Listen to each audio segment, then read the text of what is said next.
ভাই সব মাত্র 15,000 টাকার মধ্যে এমন তিনটা স্মার্টফোন নিয়ে আসছে আজকে, যেগুলো হতে যাচ্ছে এই 15,000 টাকার মধ্যে সেরা value for money phone.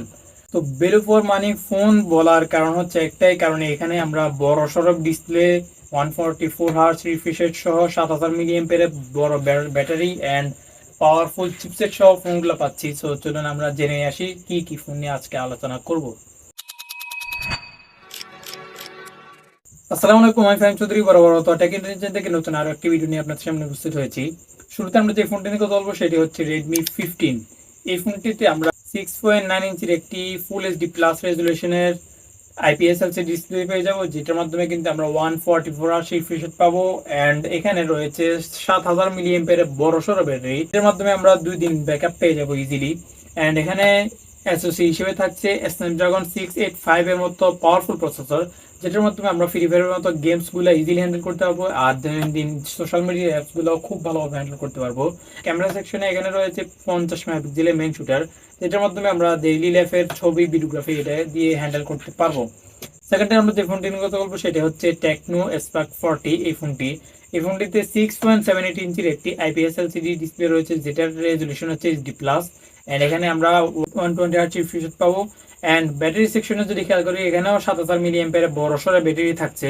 R SOC হিসেবে থাকছে কিন্তু এখানে মিডিয়াটেক হেলিও G81 প্রসেসর, যেটার মাধ্যমে আমরা ডেইলি লাইফের যে গেমসগুলো রয়েছে অ্যান্ড দৈনন্দিন সোশ্যাল মিডিয়া অ্যাপসগুলো খুব ভালোভাবে হ্যান্ডেল করতে পারবো এই ফোনটা দিয়ে।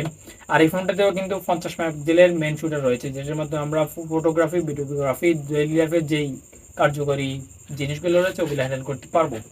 থার্ড নাম্বারে আমরা যে ফোনটি নিয়ে কথা বলবো সেটি হচ্ছে পোকো M7। এই ফোনটিতে রয়েছে 6.9 ইঞ্চির একটি HD plus IPS LCD display, যেটা কিন্তু 120 হার্জ রিফ্রেশ রেট পাবো এই ফোনটা দিয়ে।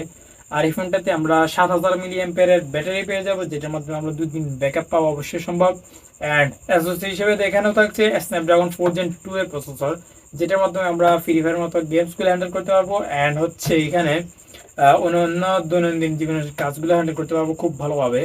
অ্যান্ড এখানেও কিন্তু 50 মেগাপিক্সেলের ক্যামেরা রয়েছে, যেটার মাধ্যমে আমরা ডেইলি লাইফের কার্যকরী কাজগুলো খুব ভালোভাবে হ্যান্ডেল করতে পারবো এই ক্যামেরাটি দিয়ে। ওভারঅল যদি একটা সাজেশন দিই তাহলে হচ্ছে 15,000 বা 17-18 হাজার যদি আপনার বাজার থাকে, তাহলে আপনি রেডমি 15টা চয়েস করতে পারবেন, কারণ এখানে বড় সড়ো ডিসপ্লে, বড় সড়ো ব্যাটারি সহ পাওয়ারফুল চিপসেট রয়েছে। সো সেক্ষেত্রে ভালো ডিজাইন সহ ভালো ওএস আপডেট সহ হাইপার ওএস এর মতো আপডেটও পেয়ে যাচ্ছেন। তো সেক্ষেত্রে এই ফোনটাও হতে পারে সবার চয়েসে সেরা। অ্যান্ড এই ফোনটা নিয়ে কোনো কমপ্লেন নাই, বাকিগুলা ওল্ড হয়ে গেছে, তো ওইগুলা যদি আপনি ইগনোর করতে পারেন তাহলে এই ফোনটা হতে পারে আপনার জন্য সেরা চয়েস। তো ভিডিও পর্যন্তই। ভিডিও ভালো লাগলে অবশ্যই লাইক কমেন্ট শেয়ার করতে ভুলবেন না। আজকের মতো বিদায় নিচ্ছি, সবাই সুস্থ সুস্থ থাকুন, ভালো থাকুন, টেক কেয়ার, আল্লাহ হাফেজ।